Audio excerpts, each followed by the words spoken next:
we've had a chance over the last couple weeks to take a break from our study, and we've been in the study of the Gospel of Matthew. In the last couple weeks, we took a break and we looked at Proverbs and specifically, what is wisdom and how does that relate to family? And now we're going to dive back into Matthew. So in the next couple months, we're going to be in Matthew chapters 14 and 15. And in the middle of that, it deals with that whole story of Peter and getting out of the boat and walking on water. And we're going to see that one of the themes throughout this whole section is that Jesus is calling us to get out of our comfort zone, to get out of where we think that our faith should be, often saying things that are challenging and hard. And so this morning we're going to look at Matthew chapter 14, verses 1 through 12. It's a very unusual story in that, it's about the story of Jesus, and yet this one barely mentions Jesus. It's more about this guy called Herod the Tetrarch and John the Baptist. And so we're going to, if we have a Bible, I invite you to open it up, turn there to follow along throughout our time throughout that. We're going to also, I'll let you know, go to spend some time in John chapter 3, so you might want to put a finger there as well. But let me begin by reading this passage we're going to look at, Matthew chapter 14, starting in verse 1. At that time, Herod the Tetrarch heard about the fame of Jesus, and he said to his servants, "This is John the Baptist. He has been raised from the dead. That is why these miraculous powers are at work in him." For Herod had seized John and bound him and put him in prison for the sake of Herodias, his brother Philip's wife, because John had been saying to him, "It is not lawful for you to have her." And though he wanted to put him to death, he feared the people because they held him to be a prophet. But when Herod's birthday came, the daughter of Herodias danced before the company and pleased Herod, so that he promised with an oath to give her whatever she might ask. Prompted by her mother, she said, "Give me the head of John the Baptist here on a platter." And the king was sorry, but because of his oath and his guests, he commanded it to be given. He sent and had John beheaded in the prison, and his head was brought out on a platter and given to the girl, and she brought it to her mother. And his disciples came and took the body and buried it, and they went and told Jesus. May God bless the reading of his word. Let me pray. Father, thank you for the privilege that we have again to be here this morning. Father, to be able to worship you, to celebrate you, what you're doing. Father, now to be able to spend some time diving in your word. I thank you that you're teaching me throughout my own study to understand this. And Father, I pray now that you get me out of the way and that your spirit would speak through me and in spite of me. And Father, help us to hear not the words of a man, my opinions, but Father, help us to hear the word of God. And Father, I pray that you'd allow each one of us to have a spirit that is sensitive to your Holy Spirit, to hear and respond to what you may have for us this morning. I pray this in Jesus' name. Amen. Now, the term cancel culture is a term that is kind of a new phrase, but it's an idea that has become kind of a major issue in our contemporary world. It is defined as a phenomenon or practice of publicly rejecting, boycotting, or attacking a particular people or group because they have views or have done things that are considered socially or morally unacceptable to the person who's doing the attacking. Now, over the past couple years, there have been all kinds of things that have been historically part of our culture that are now considered unacceptable and have been canceled because they might offend some. And these range from Dr. Seuss books to Aunt Jemima pancakes to Mr. and Mrs. Potato Head to the little police dog on the children's show Paw Patrol.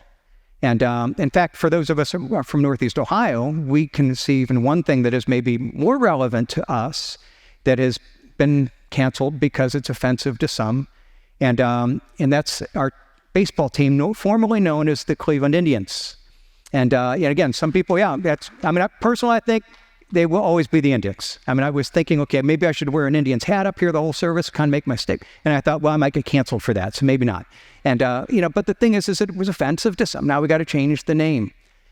Now, as troubling as it might be as far as losing the name of our baseball team, the fact is there's a far more dangerous and destructive expression of cancel culture that is going on in our world today.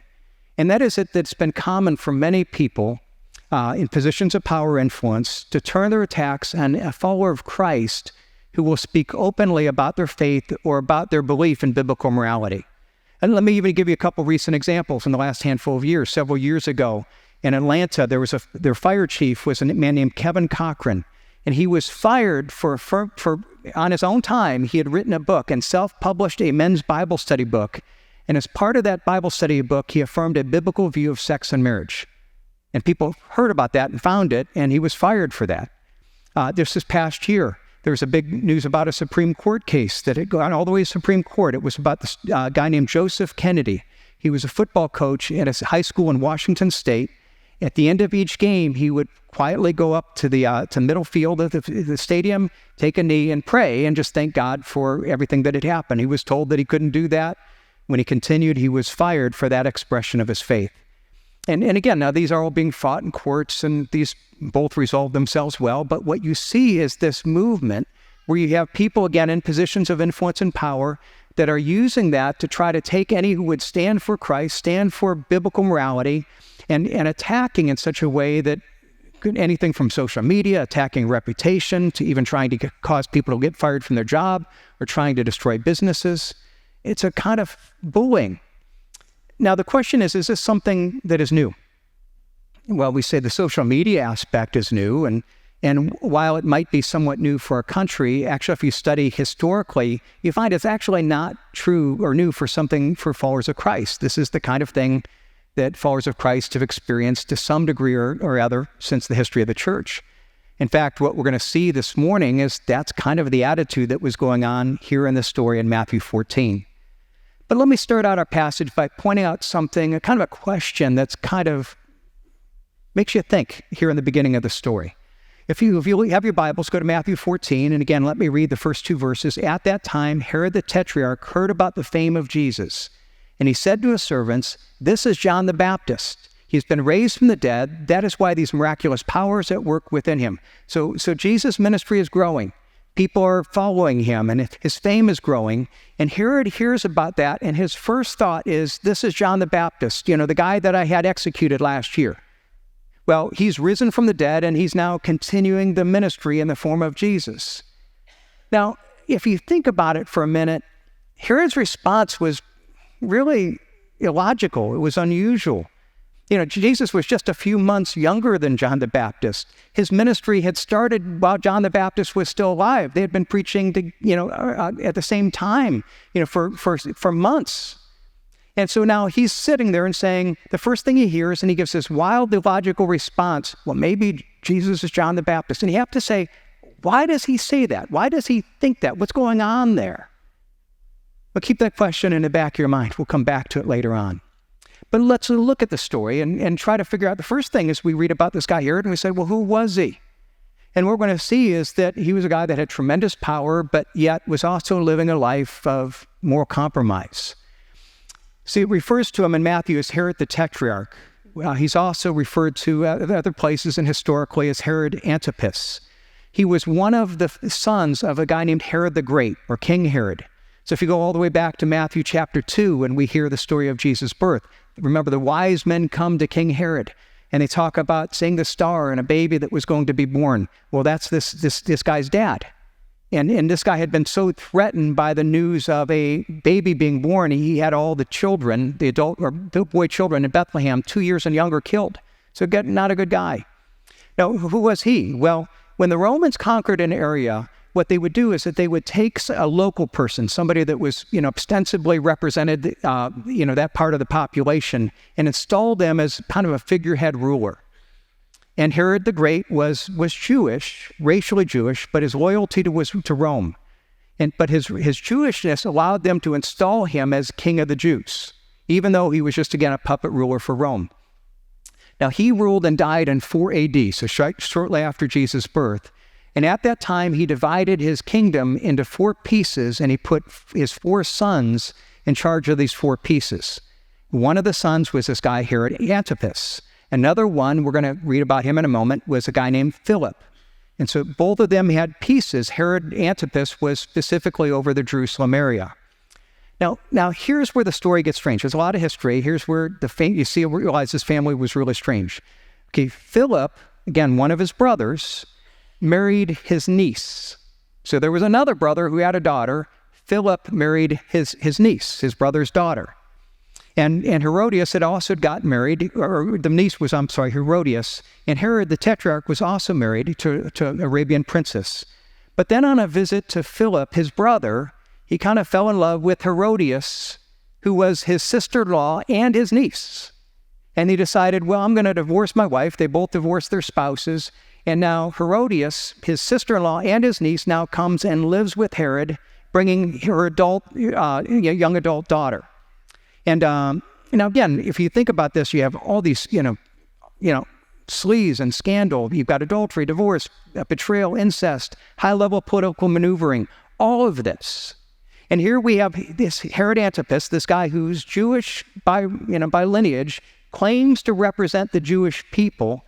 And as a Jewish person, he knew the Old Testament. He knew what the Bible taught about morality. And he's leaning on his Jewishness of credibility, and he's living this incredibly immoral lifestyle. That's the context in which John hears about this, John the Baptist, and we're told in verses 3 and 4 that John now starts to publicly speak against or denounce his actions. We're told in verse 4, he said, it's not lawful for you to have her. And this offended Herod. It offended even more so Herodias. And they tried to use his power to shut him up, to cancel him. Now, let me ask you a question. As you hear this story, there's a lot of story. Was John right in calling out Herod and Herodias? Now, according to the values of our time and our culture, many would say no. What? Because, he was being judgmental. This is their personal moral choices, and his words offended Herodias. And according to the rules of our culture, anything that you say that is offensive to another person, that's being judgmental, that's being hateful. Was John being hateful and judgmental towards Herod and Herodias? See, in our time, anytime somebody speaks against something, especially any sexual thing, we add phobic to him. You're this phobic. And okay, so was he being adultery phobic? Was he being incest phobic here? Was he being hateful and saying things that they didn't want to hear? When you think about it and you see what the Bible teaches, what you find is that this wasn't driven by hate. It was driven by love. See, John was speaking the truth of God's word, the truth that God had given him to speak. And speaking God's truth is an expression of love. Even though that truth went against their lifestyle, even though it was something that they didn't like because it was truth, one of the things we talked about in the Proverbs series is that God builds truth into the world. And when we align our lives with that truth, life works better. When we disregard that truth, life becomes broken. And so here you have John speaking God's truth because it's what they needed, even if it's not what they wanted. Also remember that John is the forerunner of Jesus. He was God's sent prophet to kind of prepare the way for Jesus and his ministry. Now, one of the things that means is that what John is saying is totally consistent with Jesus and what he said. Now, many people today, again, miss this aspect of Jesus and his ministry. There are a lot of people that look at this and say, well, no, Jesus was all about love. He was all about grace. He was all about affirming. And so the Spirit of Jesus means that we're going to affirm all moral and lifestyle decisions. But again, if you believe that, that's your own image of Jesus. It's not coming from the real Jesus as he's portrayed in the Bible. Because Jesus speaks truth. John's ministry here is an expression of Jesus' heart. Well, let me show you that even from another passage. We're going to spend a little time in John chapter 3. Probably one of the best known verses in all of the Bible is John 3:16. For God so loved the world that he gave his only Son, that whoever believes in him should not perish but have eternal life. It's all about God's love, and God is a God of love. How much did he love? He loved so much that he gave. He gave his Son. He gave his most precious thing to meet our greatest and deepest need. And why? So that all that would believe in him should not perish, but have eternal life. Now, what we need to realize, this is a great passage. But in this statement in John, it doesn't stop there. Jesus doesn't stop there teaching truth. I think that Jesus, in a sense, knew that there'd be people that would try to redefine his love as being, well, it's just all about affirming. He loves and he gives and he accepts. And so Jesus continues and says, okay, this is my love, but here's the full expression of my love. And he says, okay, here's how Jesus demonstrates God's love. Let's look at what it says. Yes, by giving his life, that's a clear aspect of to meet our need. But there's other things that we cannot miss that are part of that. Look at what he says in verse 19, a couple verses later, John 3:19. And this is the judgment. Light has come into the world, and people love darkness rather than light because their works were evil. Jesus is light that has come into the world, light that exposes what is true. And not everyone likes the light. People love darkness. He continues, for everyone who does wicked things hates the light and does not come to the light lest his work should be exposed. There are people that hate it, that respond negatively. Why? Because it's exposing things that people don't want exposed. But he continues, but whoever does what is true comes to the light so that it may be clearly seen that his works have been carried out in God. And so what they're seeing here is that part of Jesus' ministry in being light is that Jesus comes to illuminate our sin and its consequences. That it's not just about, okay, well, he comes and he lives and he accepts. No, he comes and he illuminates truth. And in that truth, he illuminates sin. He illuminates things that are wrong in our life. And not only that, the consequences. Actually, this theme of Jesus being light is throughout the Bible, especially true in John, the book of John. The whole book of John begins with this whole imagery that he's light. John 1:4, in him was life, and the life was the light of men. The light shines in the darkness, and darkness has not overcome it. He's life, he's truth. That he comes and he speaks truth. He's the truth about all things. And that light is the life of men. Because the more that we align with truth, the more that we discover what we were created for, we discover true life. So he is the truth about God. He is the truth about ourselves, the truth about salvation, the truth about our world, the truth about what is good and what is beautiful. He's the truth about what is wrong and what is sinful, the truth about the way we ought to live, all right feeling, all right belief, all right behavior, in a sense, should be measured by Jesus. And when he gives us that truth, and again, what it means is that not everyone will like everything that we hear. Because at times that truth will expose things that are darkness. That's what, again, he says, verse 20, for everyone who does wicked things hates the light and does not come into the light lest his works should be exposed. And so what Jesus is teaching here is that God's love gives us the truth we need, not the lies that we want. You see, our culture will try to redefine, again, love as always accepting and affirming everyone and their lifestyle choices, the morality. If anything is wrong, so, well, that's being hateful, that's being judgmental. But Jesus is saying, no, I came to be light. And that means exposing truth, and that means exposing sin as sin. And therefore, there are going to be people that don't like it because it steps on toes and it offends, and we don't want our sins to be exposed. But as much as people hate it and even reject it, Jesus is saying, no, this is a necessary expression of my love because it's what you need. See, it's not only that he reveals sin to be sin, but it's also clear about the consequences of sin. So we love John 3:16. We'll go back to the end of that verse. What does it say? That whoever believes in him should not perish, but have eternal life. Now, what is it saying? If you don't believe in him, you will perish. If you don't believe in him, you will not have eternal life. There's a sense of that's the consequence of sin. And Jesus has come to die on the cross so that he would save us from those consequences. But even as that light exposes our sin, here's the beautiful thing, is that Jesus didn't come to be the light to expose, to condemn. He speaks truth, the truth of where we're already at. He exposes the need that's already there. He's not coming and trying to condemn or beat us down, or he's just saying, here are the need that's already there. Let's go to John 3:17. What does it say? For God did not send his Son into the world to condemn the world, but in order that the world might be saved through him. Whoever believes in him is not condemned, but whoever does not believe is condemned already because he has not believed in the name of the only Son of God. And basically what he's saying here is that apart from Christ, we're already condemned. We're all sinners. The fact of the matter, it isn't like, well, here are the bad people. No, all of us, apart from Christ, all of us apart, I'm a sinner that I hated Christ. That's my only hope. And that may sound harsh, but what we have to realize is that Jesus is saying, I'm revealing that need because that's part of the perfect expression of God's love. Until we see the need, we will not understand the cure. We understand this in a physical realm, all right? So we all go to the doctor. Hopefully most of us do. Now, I don't like everything my doctor says to me. I mean, there are times that, I've gone in and he says, take your shirt off, and take my shirt off. So, you got some gut there. Man, I don't want to hear that. It's like, okay, he's saying things I don't want to hear, but it's truth that he says, okay, that's not healthy. And I don't like everything that he does. I mean, he does some tests on me and many men can relate to this. It's like, there's some very unpleasant things that go on in that doctor appointment. I don't like that. Do I want to find a doctor that's always going to say nice things and never do anything that's going to hurt me? No. Now, let's say you go to the doctor and your doctor says, I have bad news. We've done this test. We found out that you have this one form of cancer. It's a terminal cancer. I'm sorry to have this news. Now, let me ask you, has the doctor condemned you? Has he caused the cancer to come?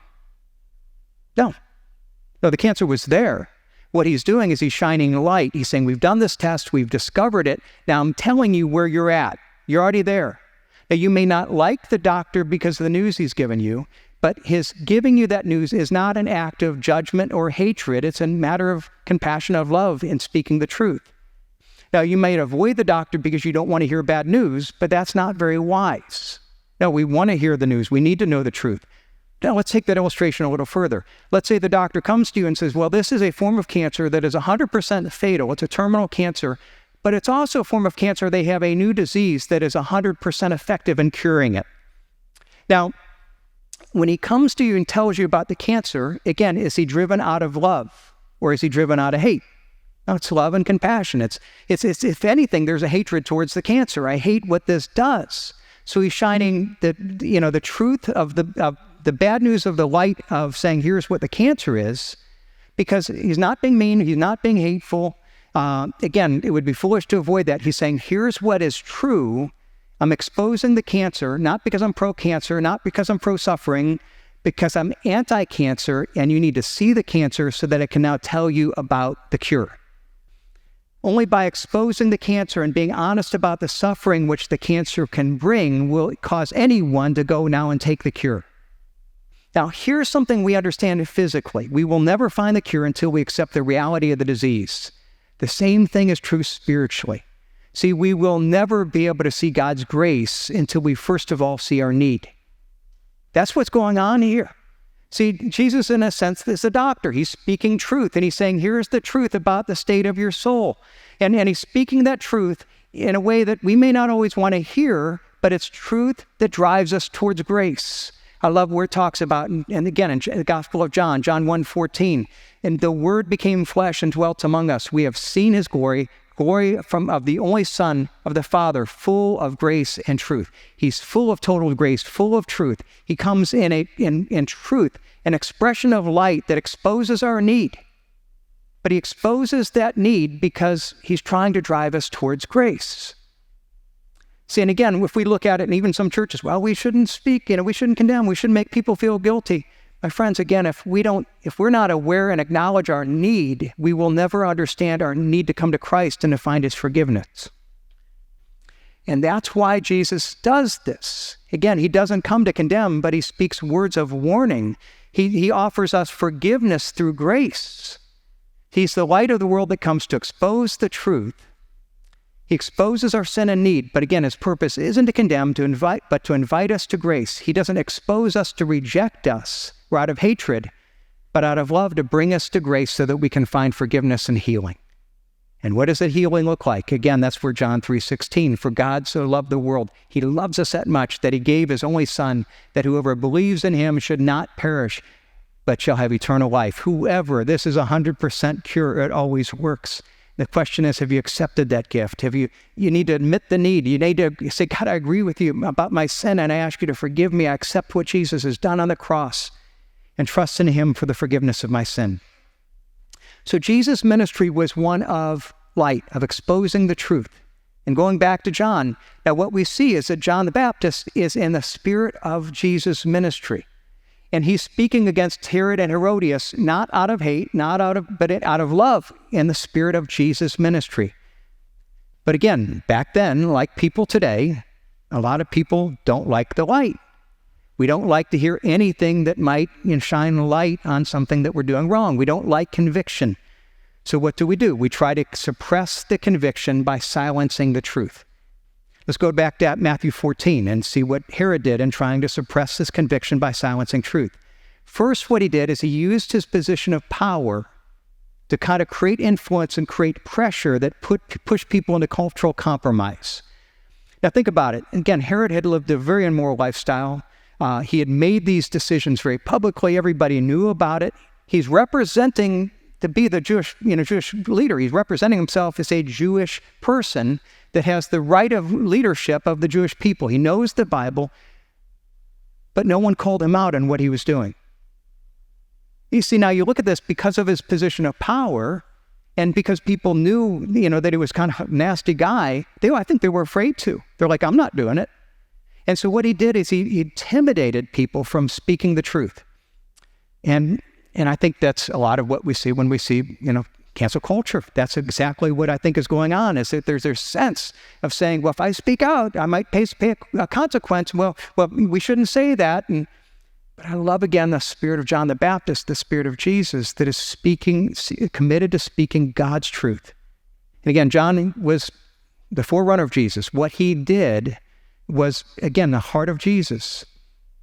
Now, let me speak to an issue where we're at today.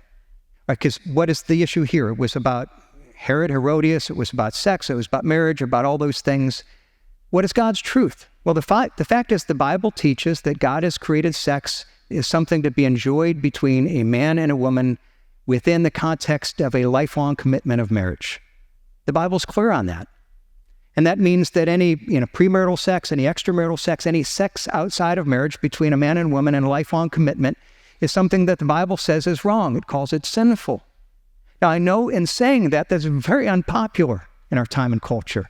I mean, a lot of people, I'm almost certainly stepping on toes. I know that. I know that there's some people that are probably, that's offensive. But in that, let me be clear. I'm not sharing my opinions. This is not what I think. This is not what I think you should do. What I'm trying to be faithful, like John was, and saying, here's what God's word is, and I'm just passing on God's word. This is what God is saying.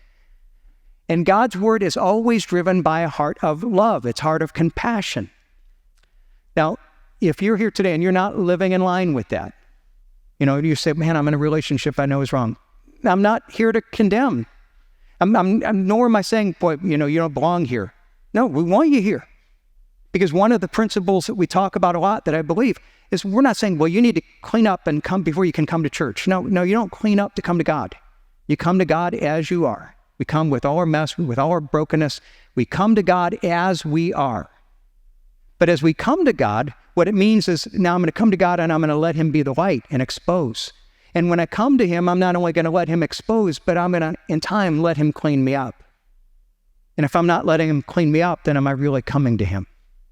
And so I'm challenging you to say, okay, that God is by his grace. It might be poking at things. Yes, I understand that. But it's God by his grace speaking truth because he wants to invite you to his grace and forgiveness. But we don't like to hear that. And again, what happened here is that you have Herod and Herodias.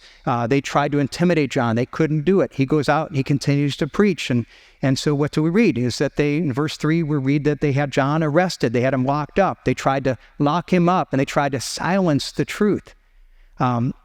He doesn't like it. And he's, thinking, boy, if I lock him up into a dungeon, he can't preach. I can't hear him. No one else can hear him.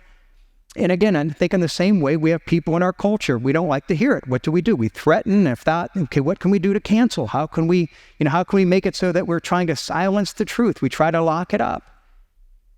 That still happens. We shouldn't be surprised. For those of us who are followers of Christ, don't be surprised by that. Actually, it's throughout the Bible, we're told these kind of things will happen.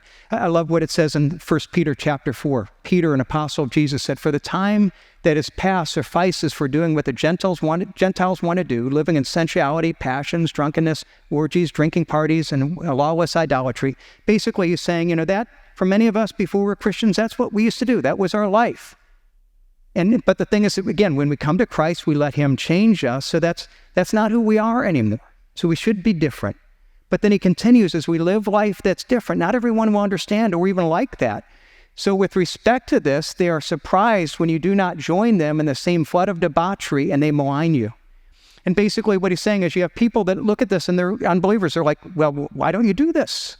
And in some degree, I think part of that is like, well, here's what I live and here's what I need. And I don't understand that you don't need it. And there's a sense that if our life is different, what are we doing? Just even by living life, we're light. We're living by our life as saying, this is God's design. This is what's right and wrong. And so people even, not just by our words, our actions, let alone by our words, they don't understand that. And then as a result, they malign you.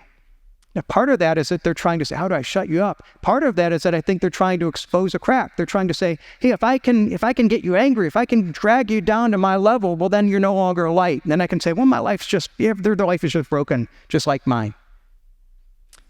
I think of an example of this back years ago. I did a wedding of a young couple. They had both come to faith in Christ. Neither were from Christian families at all. She was actually from a Jewish family, not practicing, but just culturally Jewish. And as I got to the wedding reception, I realized how unhappy, especially her family was. They were very unhappy about a pastor, about her profession of faith, about a pastor doing the wedding, and they let it be known in the wedding rehearsal. I mean, they reacted up. I mean, one of the clearest things is that I remember literally we're kind of practicing walking down the aisle, and the dad decides to do a striptease, walking his daughter down the aisle, literally dropping his pants, dropping his clothes on the aisle, walking down. You're like, what in the world is going on? And the whole evening, he's walking behind me with his hand above me, giving me the finger, just like I don't notice. It's like, it's just juvenile little thing. And this young couple, they're like, man, they're struggling. What's going on? And I remember talking to him, and I said, I remember going to this verse and saying, they don't understand your life has changed. And what they're doing is that if they can get you angry, if they can really get you off, if they can get me angry, then they're going to say, well, no, they're really not that different. No, they're not convicting me. What is happening is your life is a light that's exposing something, and they're hoping to quench it. That's still going to happen in our lives today. And so what you want to encourage is that when people react that way, there's actually a bit of encouragement in that. Because what it means is that God's word is poking. There's a sensitivity. They're reacting because they don't like what they're feeling. They're actually feeling some conviction. So don't be discouraged. Be encouraged by it, even though I know it's difficult. Ask God. God can use that to convict them and ultimately bring them to repentance in Christ. But some do come, and some, instead of coming, they actually double down. And that's what you have here is in John's story. Herod and Herodias, first of all, they, pressure, then they imprison, they lock him up. And that didn't work. And so what they do, they go to the next level.